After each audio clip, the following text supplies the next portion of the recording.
What is it? The main thing I got from it was like this sense of feeling seen and validated. Well, why does it have to be this way? This book was placed in my hand for this moment. Insightful, learned a lot, wrote some quotes that I'm ready to like paint on my wall. I love this book! That we just kind of pull out some of the big themes that we see and talk about a few different ones. I apologize if most of my contribution has K-pop references. Alternative book title, The Feminine Mystique Part 2. You were really just gay all along. Welcome back to regular old book club. With Julia! And Victoria. One girl who read Red, White, and Royal Blue twice in the span of a week, and 5 times total, and her best friend, who is somehow always extremely similar to one of the main characters in every single Casey McQuiston novel, to the point where it's kind of feeling like she's being personally called out. It's too true. Every the single number of times time I text Julia, I'm like, oh no, it's me.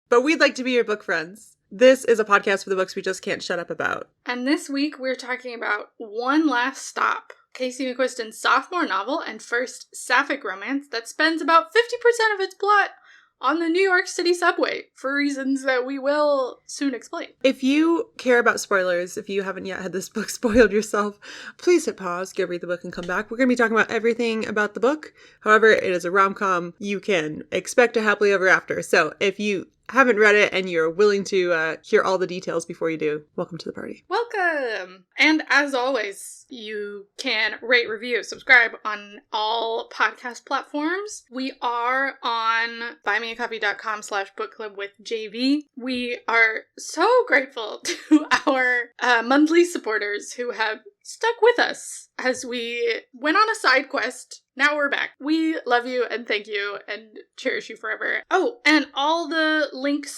book links in the show notes will go to our affiliate page at bookshop.org, and we get a very small kickback when you buy books through that link. Let's get into it. I haven't done that in a while.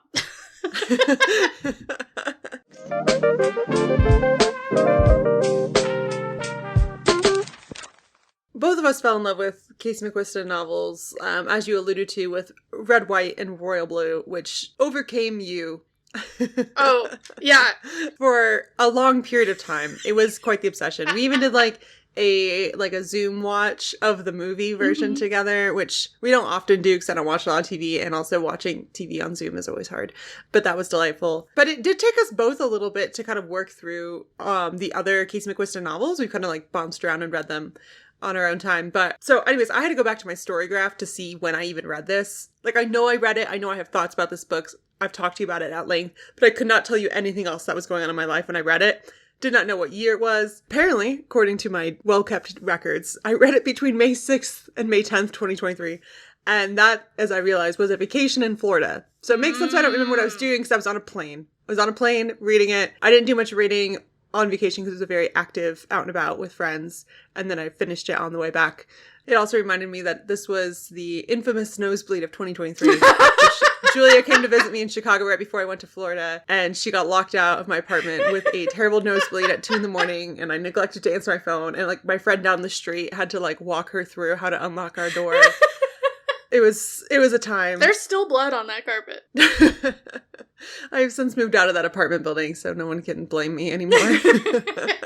But in summary, I loved this book. I loved One Last Stop. I loved the banter. I love the characters. I love our ensemble.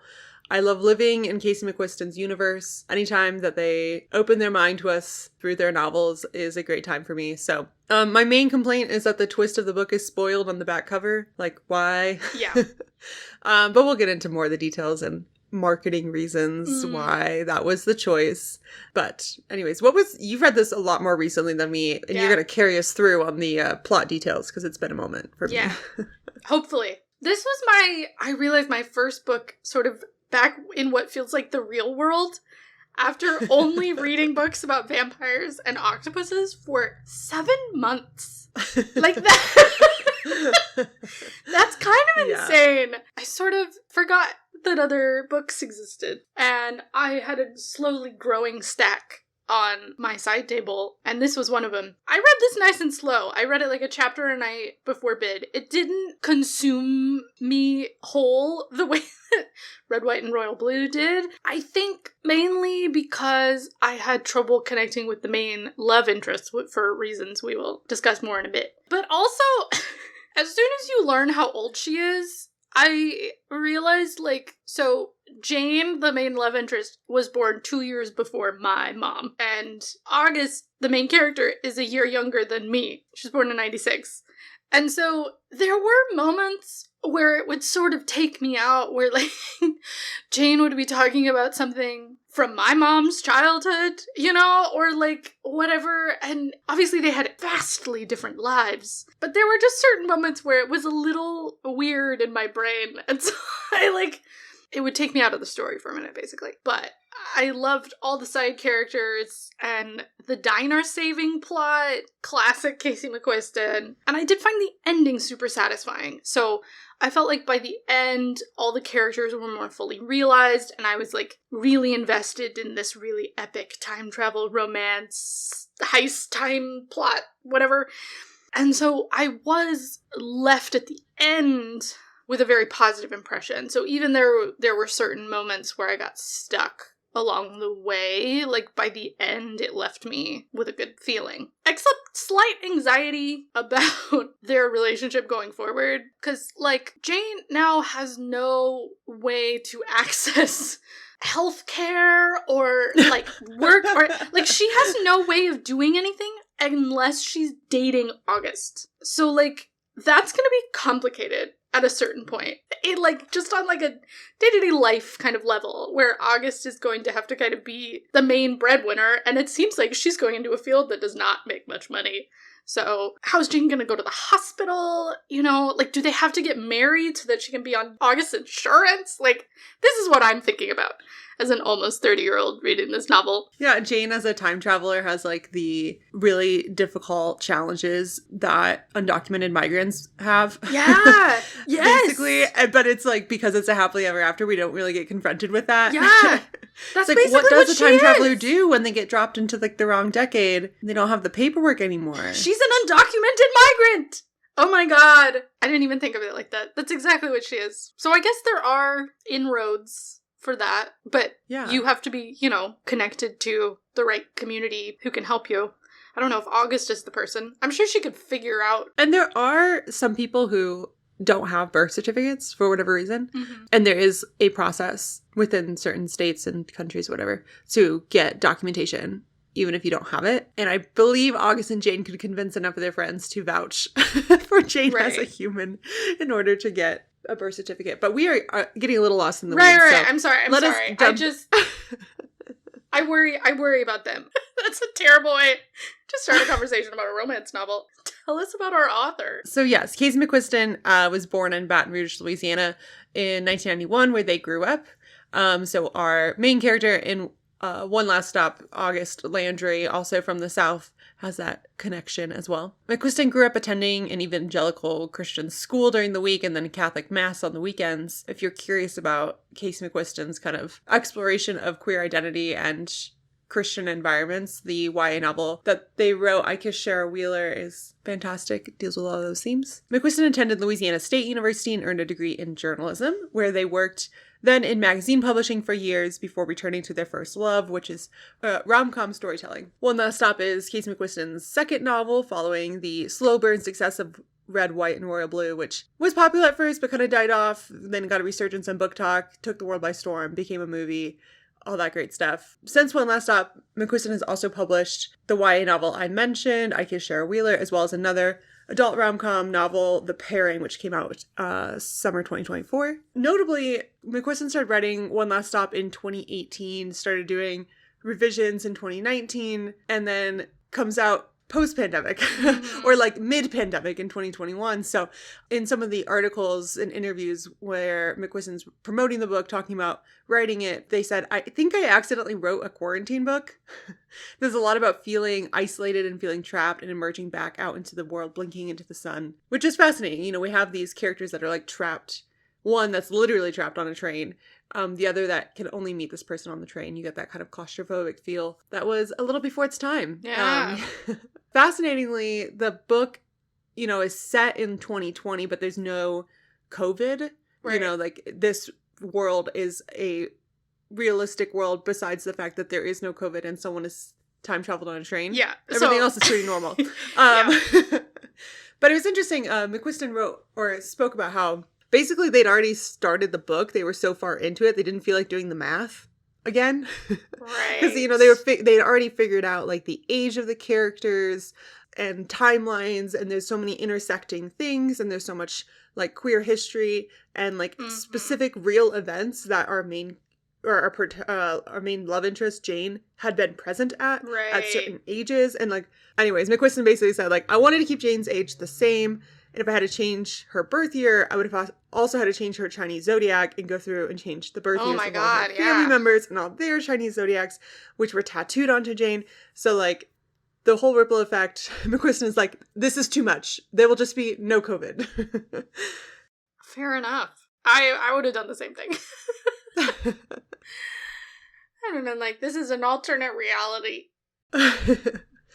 Yeah, and McQuiston wrote, too, that COVID is such a difficult time, and even in, 21, 22, when they were promoting this book, they were like, I'm not ready to process it yet. Like, I'm not ready to write it into my books in a way that feels, like, meaningful. And so they're like, you know what? I can just opt out.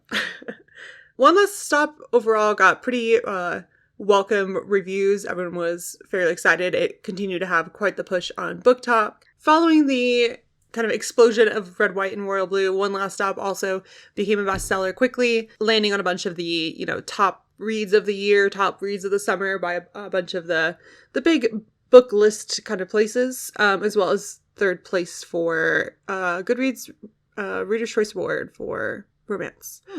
So, received well, it kind of exploded everywhere, as well as, I think, a lot of commentary similar to what Julie and I feel about, does the kind of magical, speculative twist work in this setting? Which is what we're going to dive in today. But first, Julia, we have mentioned a lot about our characters, but nothing about our plot. So please walk us through what happens in this book. This is half for Victoria and half for you, the listener.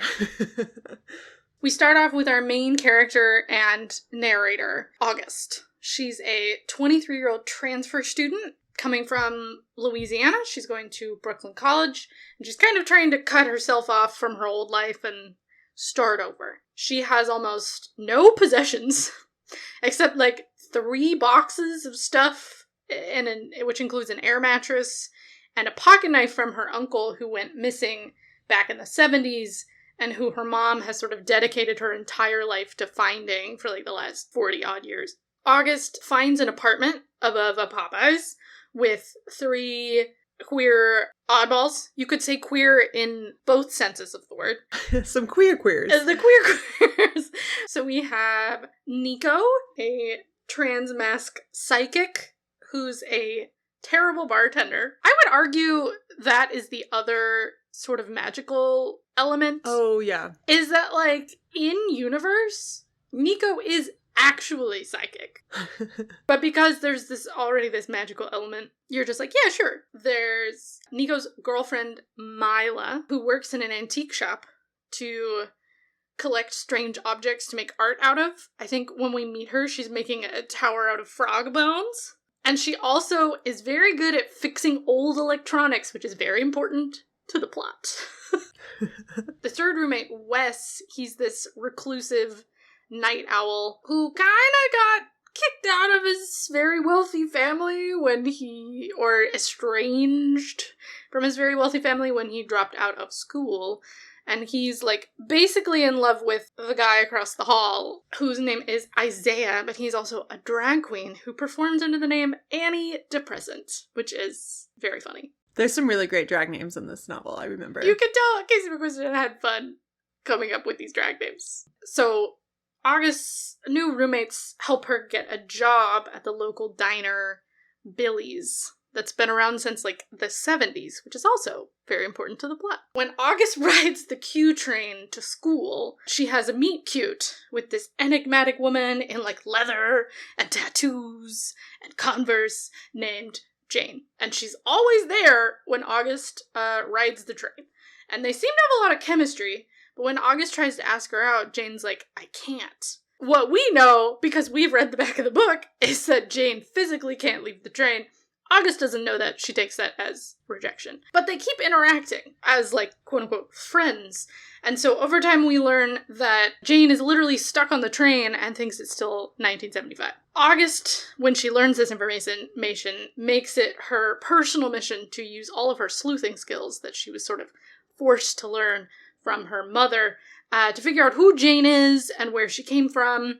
And one of the things that she figures out is that she can sort of use Jane's senses to trigger memories. And so she'll, like, bring Jane a bunch of different coffees to try and figure out her coffee order. And when she, like, finds Jane's coffee order, she suddenly, all these memories get triggered. She brings her food and snacks that were around in the 70s. She plays music. She gets her a little radio. And at a certain point, she sort of, quote-unquote, helps Jane remember her love life by kissing her a lot. And that brings up memories as well. In this process of making out, they discover that Jane's name is actually B.U., and that she's from San Francisco. She's got 2 sisters, and her parents own a Chinese food restaurant, I believe, that she grew up above. She's moved all around, and she even lived with August's uncle in New Orleans before he went missing. Side note, Jane thinks he's dead, but it turns out that he, like, hadn't gone to work yet when the fire at his workplace happened, and so he used it as an excuse to run away. And he runs to San Francisco, and he meets a nice boy, and he has a very lovely life for a few years, and then he actually dies in a car accident. And then in the midst of August kind of low-key losing her mind over Jane and thinking she can't be in love with her because, you know, she's badly in love with a woman who just, like, physically shouldn't be there, and she's actively trying to get Jane back home to her time. In the midst of all that, the diner where she works is going to get kicked out of their building due to rent increases, unless they can come up with a bunch of money to buy the unit? The building? Maybe it was their rent for the year? Yeah, I don't know.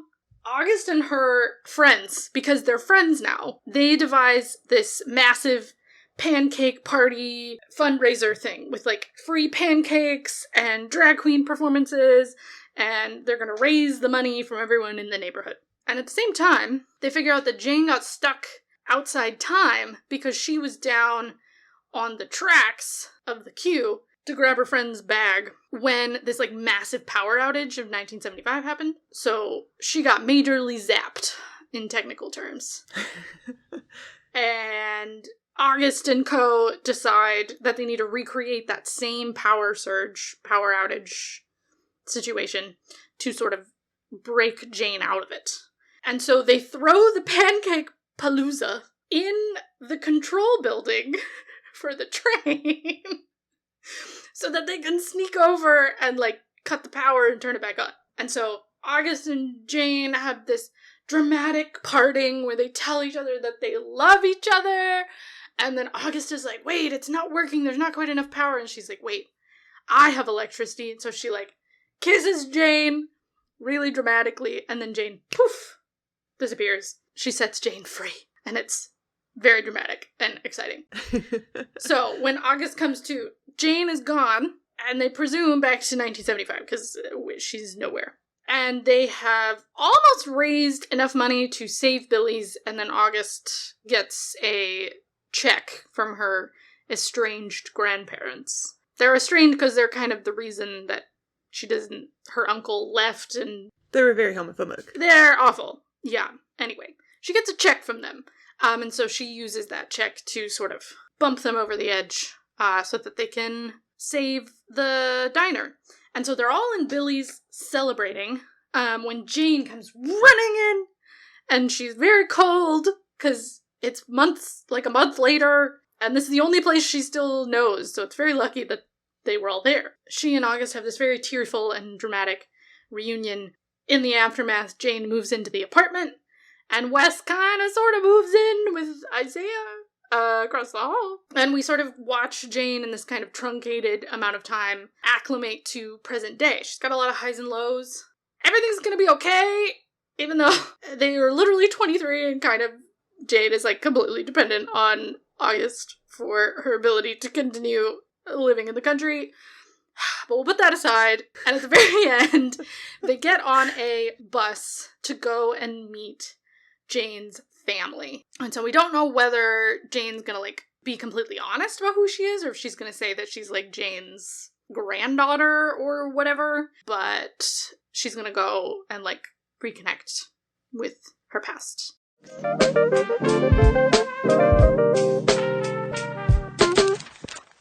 What we have, like you mentioned, is a very beautiful love story, but also embedded in not quite reality, right? We have someone from 1975 who is stuck on a train in 2020. We have a psychic character, which I kind of forgot about his psychic abilities. Mm-hmm.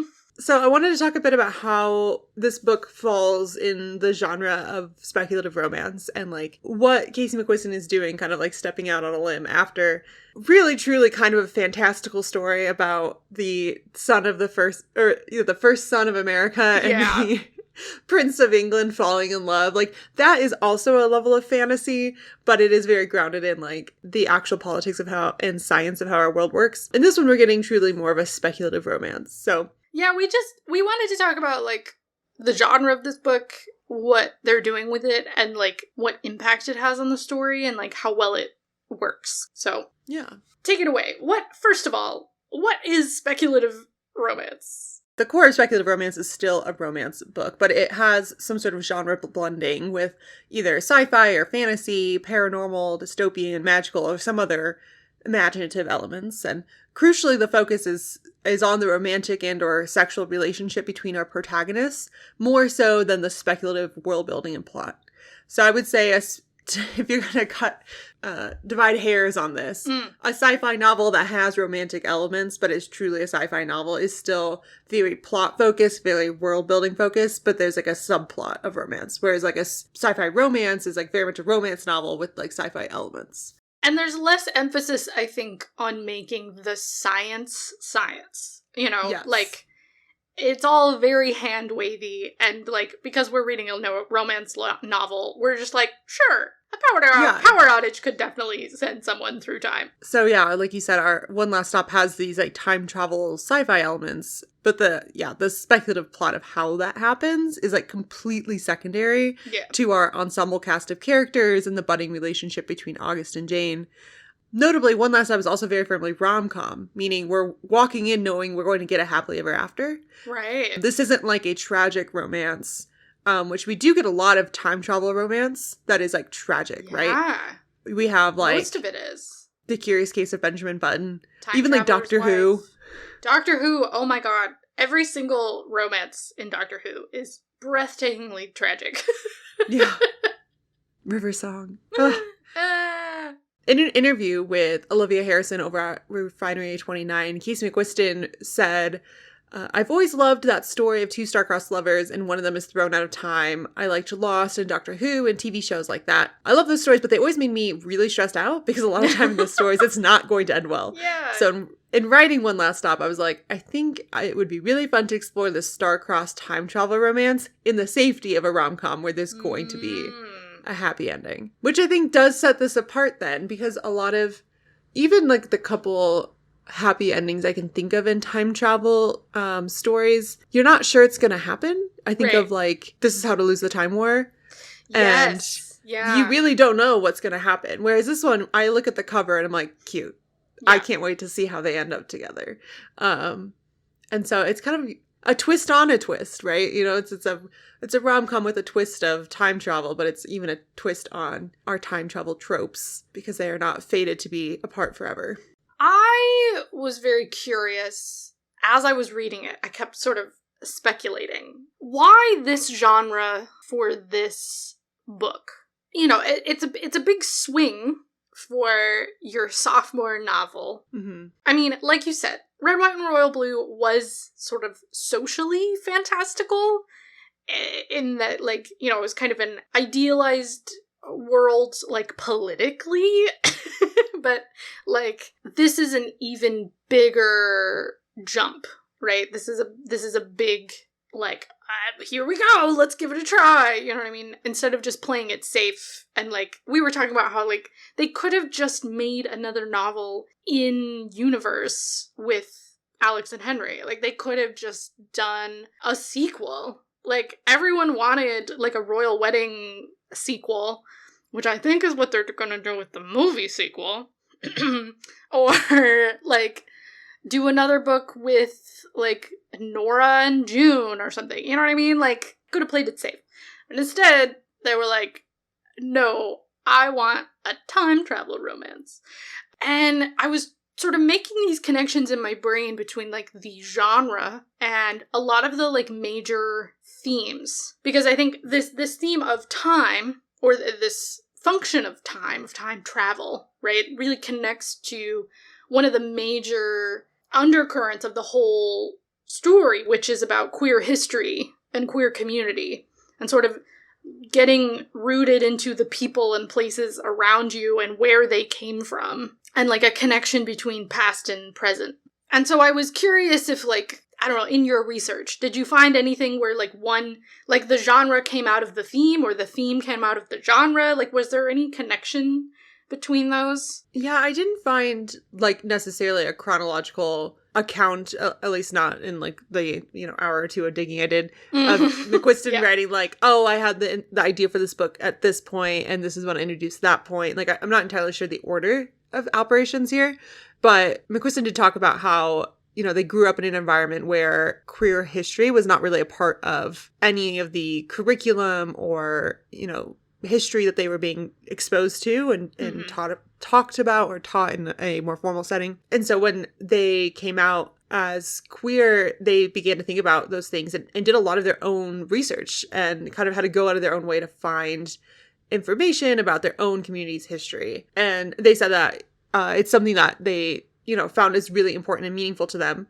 and that it was really deliberate to share that with other people. Mm-hmm. And the events sprinkled in, the conversations that people referenced, fit really nicely into the flow of the book as two otherwise normal people. Yeah. Right? Yeah. Jane is not some, like, heroic, like, poster child for, like, lesbians of the 1970s. She's just one of many, and she happened to intersect with these, like, critical times and protests and events happening. Yeah, so it seemed like it was kind of a long time important thing to Casey McQuiston, and this was the novel that kind of came to light in that writing. So maybe they were just sort of, it wasn't necessarily deliberate, but they were just kind of happening at the same time, and it was kind of what they were thinking about. Because to me, my personal theory, and I don't think we have any confirmation of this. My data to back it up, but personal theory.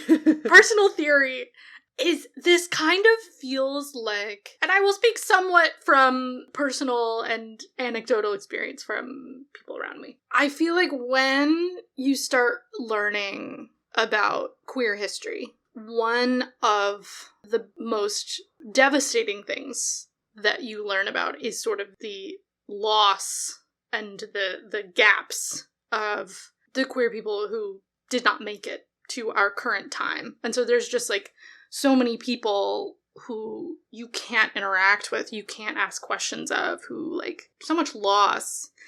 But there's also been so much social change in just such a short amount of time. This book feels a bit like a sort of fantasy or a desire to go back and, like, rescue those people and bring them to the present day and show them what their work has led to. There's a little bit of that, of, like, man, I wish you could see this. I wish you could be here. And it's definitely present there, right? That idea of, like, oh, let me show you what has happened, what has changed. And that's a lot of what August is doing, not just teaching Jane about, like, the pop culture things and what technology is and whatnot. It's also how much society has changed, obviously still a long way to go there, but compared to what Jane grew up and knew. The number one song in the country this summer was, like, a compet song by, like, an open lesbian performer who does, like, drag during her,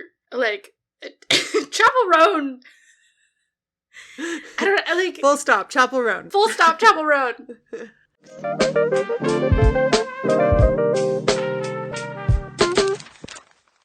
So that's kind of, like, what we see as, the elements of speculative fiction, but also a way to bring in this historical fiction, in a way, historical element, to this romance novel. How do we think it worked? How did it work? Because the main focus of a romance novel is that interplay between our protagonist and the love interest, or if it's a dual POV between our two protagonists. And how do you think, because like Jane's character is so tied up in both of those genres, how does it fit in to the writing overall? I have a lot of thoughts about this. So here's my thesis, friends. What makes Casey McQuiston's romance novels so strong is that they write ensemble books. They write friend groups and found families, right? And incredibly well. All of the side characters get arcs. They all find love. They all feel like real people. They don't just feel like the best friend character that has to be there in order to give the main girl someone to talk to in the romance novel. You know what I mean? Like, they are populated. They are deeply connected. Because they write that way, so much of the characterization of our protagonists happens through the side characters, through them being in relationship with those side characters. So, like, I think one of the easiest examples to grab from One Last Stop is the way that August and Wes are kind of foils for each other. They're both very reticent to love. They don't really trust people. They've had complicated families. And their love stories kind of run in parallel, and they sort of discover, like, August figures out she's in love with Jane because Wes figures out that he's in love with Isaiah. In, like, some of the kind of craft conversations I was reading with McQuiston, they were writing about how much time they spend with these side characters. They were saying, like, when there's a character who's not clicking or is getting lost in the shuffle, I would literally set aside an entire day to just spend time with that one character. I'll make a character sheet, maybe make a playlist for them and think about what's not working. What do I need to punch up more? I may even go through and just edit every scene they're in and try to punch them up a little bit, because I don't want any character to not feel like they're the main character of their own story that's happening off the page. Wow. And that, like, attention to detail is, I think, what makes McQuiston, one of the greatest romance authors of our generation, but two, like, so engaging to read, because you're right. It's not that Wes is just like one of the roommates and you're trying to remember, like, which one is Wes? Is that the psychic one? Or is that the drag queen across the hall? Like, you know which the characters are, and they have very distinct personalities.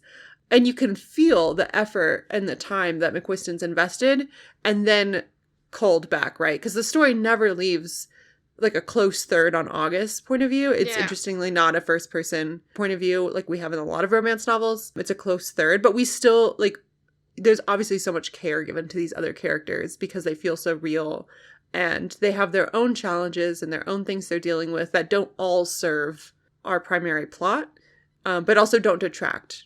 Yeah, because they are such rich characters and are experiencing their own stories, it enriches the main character's plot and character and makes the whole thing feel so much more real. But the problem is, because of these constraints that McQuiston put on themselves in writing this genre, our main love interest is now stuck, right, on a train the entire book. So she's kept entirely separate from so much of the kind of downtime of, like, being around the apartment or just sitting at Billy's talking about life and their love lives. And, like, McQuiston, I think, does a pretty decent job of, like, incorporating Jane in certain parts, but it's, like, in terms of, like, plot and, like, trying to make sure that Jane does know all of August's friends on some level and does get to meet them on the train and stuff. But we don't really get to experience her character as, like, a full person, because the characterization that McQuiston uses is through the collective. We don't really get Jane as a full character, a full person, until, like, the very, very end of the book. Like, just physically we can't, right? We just physically can't. And so it's not like a failure of McQuiston's writing, it's just like this constraint is in direct conflict with how they write normally. you know, one of the constraints, right, is that Jane doesn't really remember who she is. And so, Yeah. like, we can't have Jane, like, off having side quests, you know, like we might in a different romance novel, and come back to August and have, like, more things to share. The side quest is figuring out who she is. And it's also August that pulls out Jane, right? Like, Jane is kind of this, like, phantom ghost on the train. But once August is there and they've made a connection, Jane's like, oh, like, I'm starting to have memories again. Like, I always come back to this train car now. Like, I'm less, like, electrical spirit on the winds of the queue. It's just, like, it becomes more solid through August. And like you said, like, the constraint of the plot ends up constraining maybe some of the character development we might have had if Jane wasn't a time traveler stuck on a train. Yeah. It is also interesting because, like, we eventually get Jane's backstory, but because, again, she can't live life off of the train, there isn't a ton of forward momentum with her character in the way that all the other characters have those kind of growth trajectories. Her arc, and she does have an arc, to be fair, but her arc is just becoming fully grounded in the present. That's it, right? She just catches up in a way. She doesn't really have any forward momentum. She's just sort of catching up to where her body is now, which does tie into some of her backstory, right? She was a very, like, bit of a rolling stone, if you will, right? She just kind of flitted between places and never really felt connected to a place. And the one time she did in Louisiana, it ended very badly. You know, she was just kind of starting to get connected to New York, and then boom, when she got trapped in time, she was literally about to head back to San Francisco, like, the next day to see August's uncle. You know, the backstory does tie into what she has to decide to do, which is to sort of stay in the present and become fully, like, she has to stay connected to these people who are going to take care of her, and we get to see her becoming connected to the roommates and Billy's and the whole community. But yeah, like you said, there's not a lot of forward momentum. She's just, like, catching up to everybody else. If we look at the theme of, like, the importance of queer community and the importance of investing in your community, and like if you look at the very end of the acknowledgements, this is what CMQ has to say to the readers. To every reader, I'm one of many, many, but not enough queer voices in fiction. Each of them deserves to be heard. When you close this book, seek out a queer author you've never read before and buy their book. Don't begin and end with any one work. There are so many to love, and supporting them creates a space for even more queer authors to print their words. Also, support your local Black-owned diner, or your local Chinatown, or your local drag bar. Thank you so much for letting this book exist, for seeing me, for seeing this story. I'll see you in the next one. Until then, fight like hell and be good to those you love. Sort of the final text of the book, not even in the plot, but just, like, in the book itself, we sort of see those themes being emphasized to the reader themselves, right? Of this sense of, like, support the people around you, support the queer people around you, like, get connected to your local community, whatever. And so it makes sense then that, like, Jane's arc of being more and more connected to where she is and who she is a deliberate choice as a result of connection and whatever, but it's still, I don't know if it fully works. I think for me it worked. Yeah. But I have a lot of grace, I think, for the romance genre when it comes to plot. And I do think Jane was interesting enough as a character. And the fact that we follow August so closely that I felt like I got a lot of what I desired out of that. On my ranking of Casey McQuiston novels, it's probably 4th out of 4. But all 4 of them are at such a high level that I'm like, right. I don't know, love them all. Love them all. And like we said, I tend to have a lot in common with our protagonists. Yeah. So there's also just, like, elements of some of the other protagonists that I feel even more deeply than some of August's characterization.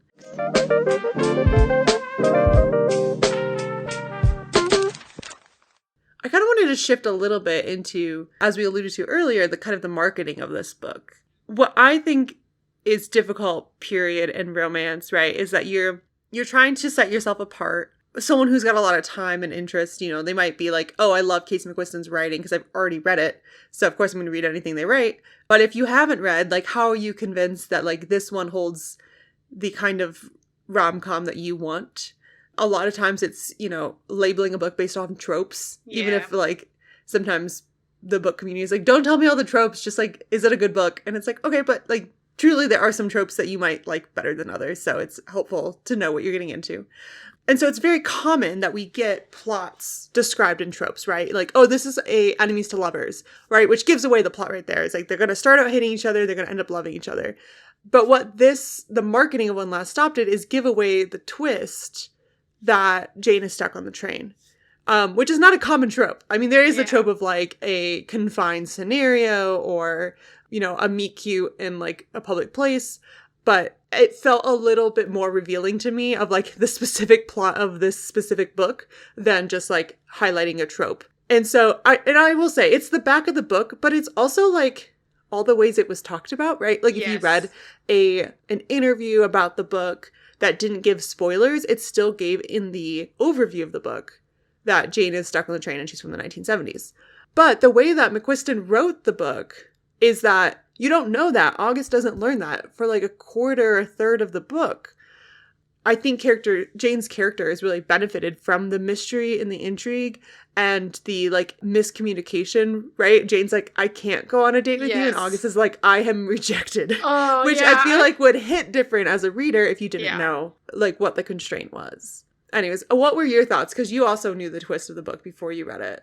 Yeah, I was surprised how much of the book happened before we got the twist. Like, normally the rule for, like, TV shows or books or whatever promotional material is, like, you don't use anything that's after the first, you know, couple chapters, right? Like, you have to, like, stick to the introductory premise. The thing is, though, I do wonder, like, is it possible to communicate to the reader that this is speculative romance without giving that away? Because, like, I could see, you know, like you said, like, someone being stuck out of time on a rom-com is quite rare. I just wonder if not communicating that there's any magic at all, and there's no time travel, and there's nothing, like, not telling anything about that prior to someone sitting down with the book, I do wonder if it would make them not like it. If, like, they were like, I was not on board for magic. Like, I just, you know, you think about the really bizarre way that movie studios have been marketing musicals. Oh, yeah, like Wonka. Like, I did not know that was a musical until my family and I were sitting there. We were like, oh, it's a musical. I mean, we're totally down for that, but, like, why did we not know? Right. Like, none of the marketing for Wonka and for the Mean Girls remake revealed that those were musicals. Nothing in the promotional material. And some people have very strong feelings about musicals. And so some people who really like musicals were like, oh, this is such a fun surprise. But people who hate musicals were like, what the hell? I was bamboozled into seeing a musical. And they literally, like, walked out when the first song happened because they were so mad. Whereas if they had been warned that it was a musical, maybe they just wouldn't have gone. Or maybe they would have been more on board if they knew it was a musical. Obviously, that's a genre, not a specific plot point. But I do wonder if there's an element of that where, like, some people really don't like speculative fiction. And so, like, if that element had been thrown in without them knowing it all, would that have gotten a worse reaction? I don't know. It's hard to know, yeah. There is the complication of, like, how do you communicate the fundamental premise of how this world operates, that there is magic to it, without giving away the twist? That's tricky.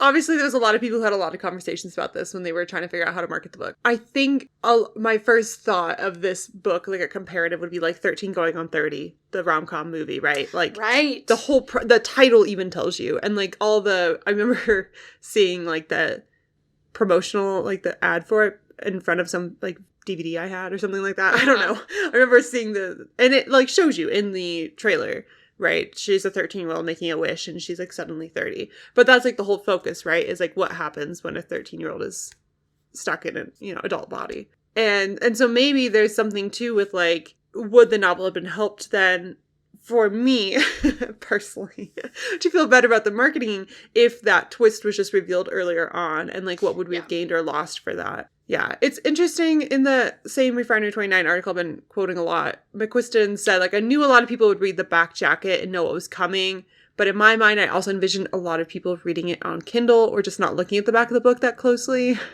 That's why I felt like I spent so much time in the first few chapters really developing the foreshadowing and leading the reader into this comfort zone of like, oh, I'm reading a public transit meet cute, a strangers to lovers romance.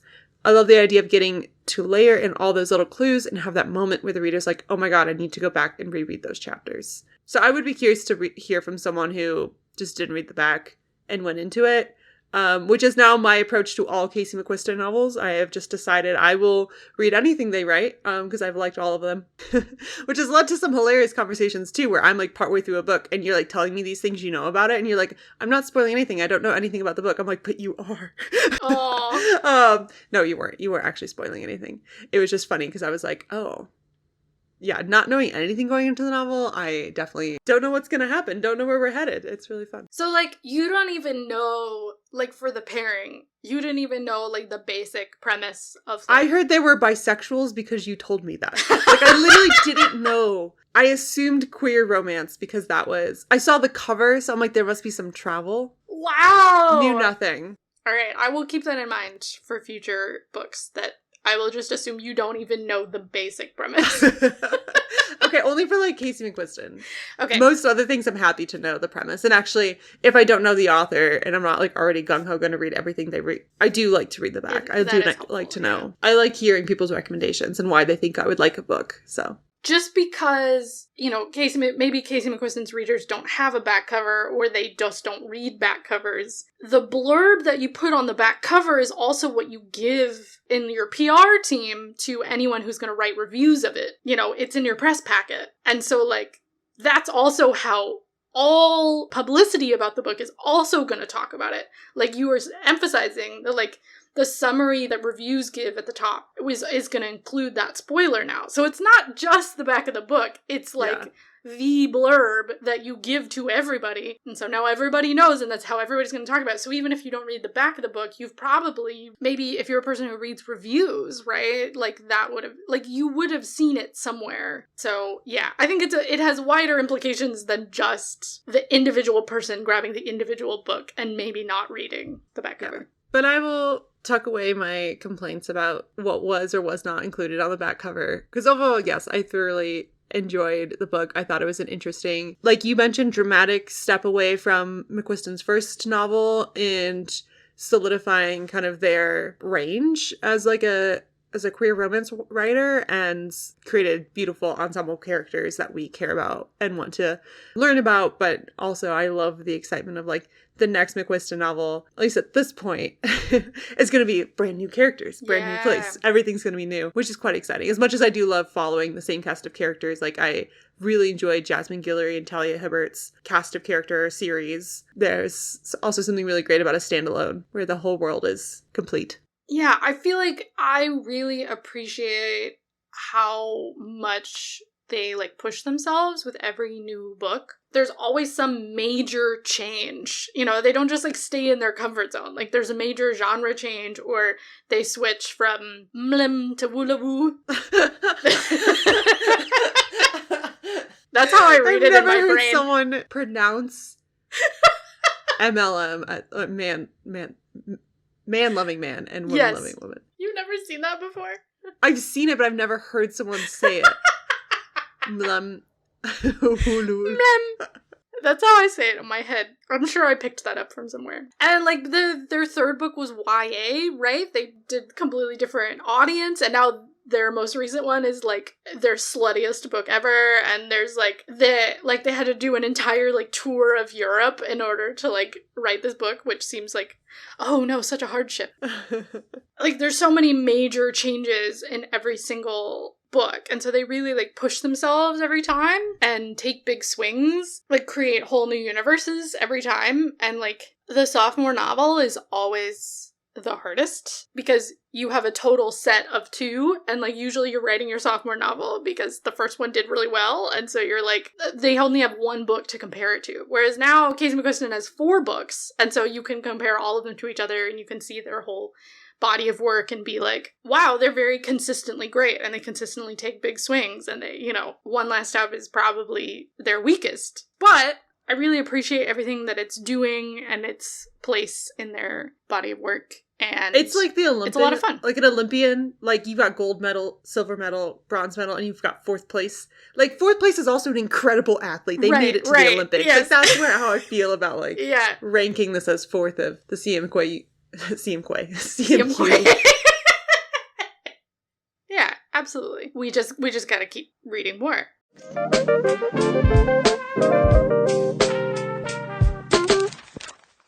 Okay, for those who enjoyed One Last Stop, what would you recommend they check out next? I think if you want rom-com vibes with women friend groups and queer narratives and punk music, absolutely check out We Are Lady Parts on Peacock/Channel 4. I believe it's Channel 4. Such a fun time. It's about a group of Muslim women in London who form a punk band.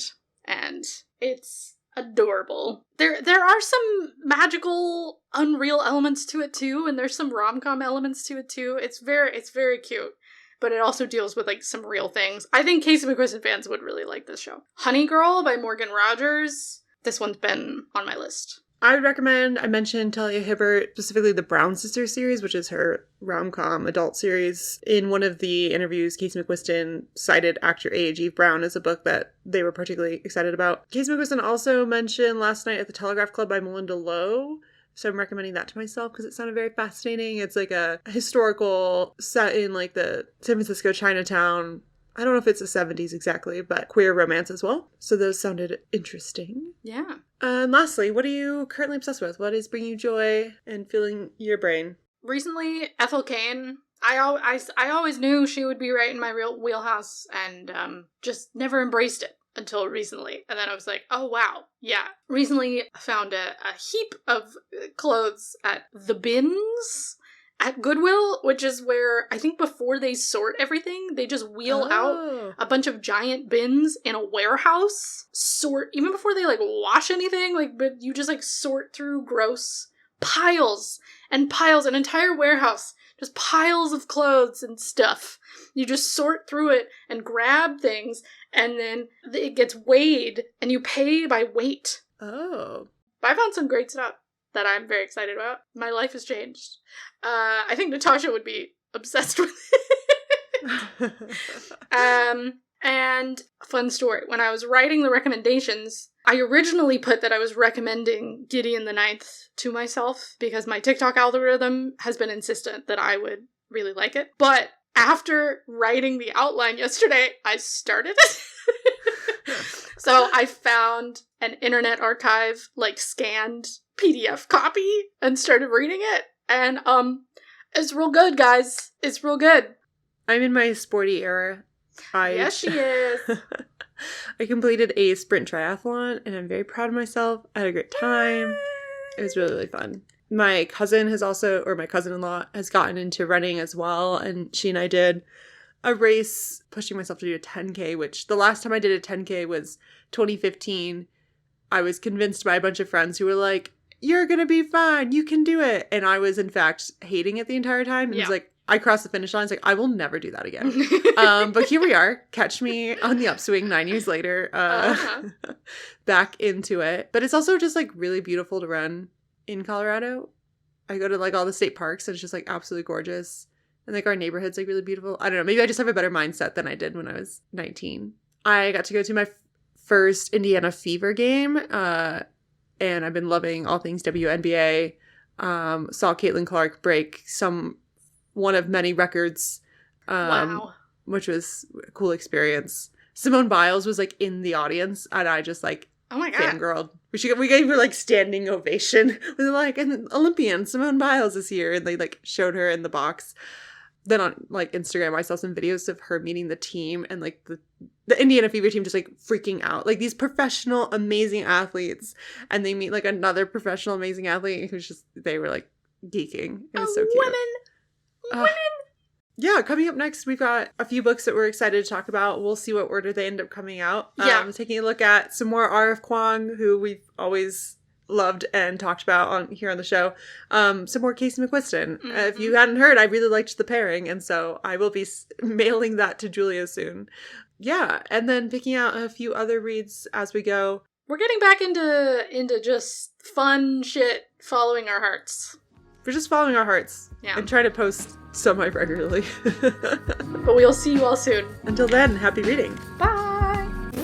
This has been an episode of Book Club with Julia and Victoria. A huge thank you to all of our members who keep the show going. You can also join the membership and support the show to receive special access to our film club, newsletters, and the archive of the first 50 episodes. You can find all that and more at buymeacoffee.com/bookclubwithjv. This episode was co-hosted and produced by myself, Victoria Bruick, along with Julia Clausen. Our music is composed by Greg Bruick. Our logo was designed by Gabby Febland. We want to know what you're reading and your bookish thoughts, so you can reach us at our website, bookclubwithjv.com, on Instagram at bookclubwithjv, or by leaving a review on Apple or Spotify. We'll catch you next time.